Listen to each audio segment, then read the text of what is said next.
Botswana, the African Nations Cup, and more at the top of the hour with Laura Baines. Welcome back, or welcome if you're just joining us. This is the France 24 debate. We're looking at the bitter fallout from a bill that was passed late Monday by the French Parliament. One the French president says he's going to sign, making it punishable by a 45,000 euro fine and up to 1 year in prison if you deny genocide. A bill seen with an eye by many towards the Armenian genocide. The word Armenia was in the original warning. It had been, though, expurgated. I don't know what's the proper word here. Help me out, Elisabeth Moutet. Expurgated? No idea. I shouldn't go for highfalutin words here. That's right. Erased. Here we go. Yeah. With us to talk about it is Anne-Elisabeth Moutet, François Picard, the former French ambassador to Turkey and author of The Turkish Entanglement, published in French. From Brussels, Badir Kaliagassi of Turkish Industry and Business Europe. And on the telephone, also in Brussels, Nicholas Tavidian of the Armenian General Benevolent Union. Just a few reactions to the passage of this bill on the France 24 debate Facebook page. And I got to say, even though the bill passed, lots of you seem to be against it. Tapiwa and Harare, France is wrong. It looks at other countries' mistakes with magnifying glasses, while France itself has a bad record when it comes to human rights. For example, the atrocities committed in Algeria and its role in the Rwandan genocide. So what's the point of demonizing Turkey whilst France is the real Beelzebub? Atwell from Balıkesir, Turkey says, France is wrong, and this is just a political gimmick by Nicolas Sarkozy to get the Armenian vote during the presidential election campaign. Why wait for an election year to pass such a law? And Andrew takes it a bit further. Andrew from Otley, England. France just wants Armenian uranium. Those are his words. Well, the reaction on the international stage after the passage of this bill, well, pretty much going to script. Take a listen. This day will be written in gold, not only in the history of friendship between the Armenian and French peoples, but also in the annals of the history of the protection of human rights worldwide. If it was such an important issue, why didn't it come until now? And it came just in the last months before the election. It means there is no good intention. There is an opportunism.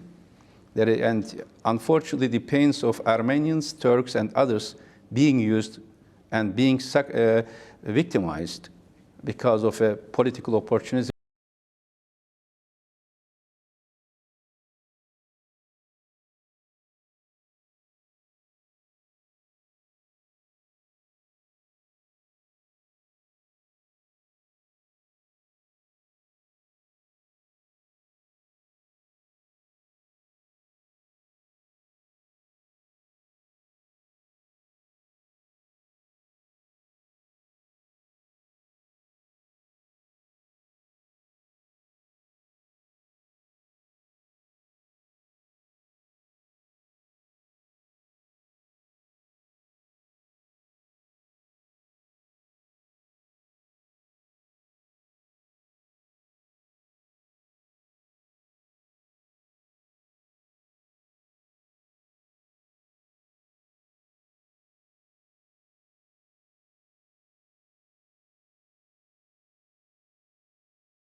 having been enforced and developed in the continuation of the genocide in Turkey, has then been exported, and it has been exported very, very energetically abroad. Newspapers, universities. I was looking at France 24's website.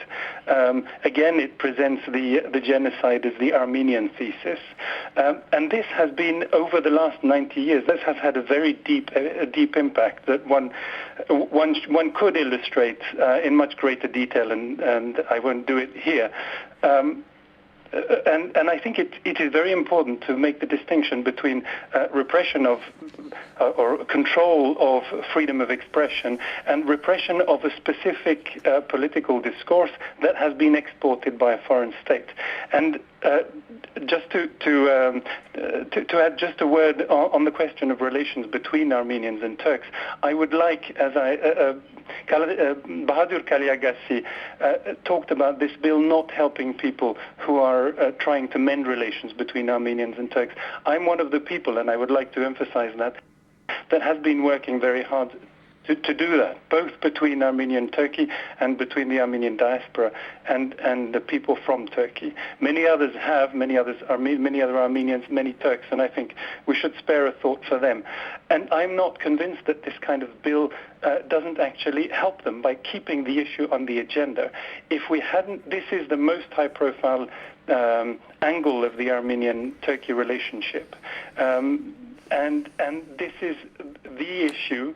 Recognition of the Armenian genocide, repression of denial of the Armenian genocide, by which the Turkish authorities have been reminded of this issue year after year over the last 15 years. We have made very little progress. It helps to keep. I fear that if it hadn't been on the agenda, we would have made no progress at all. All right, so it helps keep the issue on the agenda. Before we go, though, I want to bring up something that you broached at the outset, which is the broader relations between France and Turkey. Now, in 2007, Nicolas Sarkozy, when he was running for president, made a major campaign issue out of keeping Turkey out of the European Union. Let's listen to what the then candidate for the Conservative UMP had to say. If I'm president, the answer will be no. It doesn't mean I'm against the Turks.